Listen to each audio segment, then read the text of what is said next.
or heart over mind. Dito lang yan sa huling 3 linggo ng teleserye ng Totoong Buhay. Sa pagpapatuloy ng harapan, tungkol naman sa attitude ang pag-uusapan ni Fiang at Therese. We were nice enough to give you the 80% of that chicken. I'm just curious kung bakit ganyan kayo and ano ba ang gusto niyong patunayan? Wala naman kami kailangan patunayan sa inyo eh. Sa taong bayan meron. Sa banda, dahil first evictee ka? Sino ka para magsabi na first evictee ako? Si Fiang. I'm asking. Very nice. Dahil mo ba una. inuuna namin yung sarili namin? Attitude na kami? Kami naman din inuuna din namin yung sarili namin, kaya namin pinaglalaban ang chicken. Pero anong ginawa nyo, hindi nyo binigay.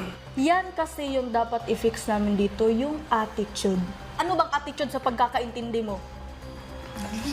Are you using your brain right now,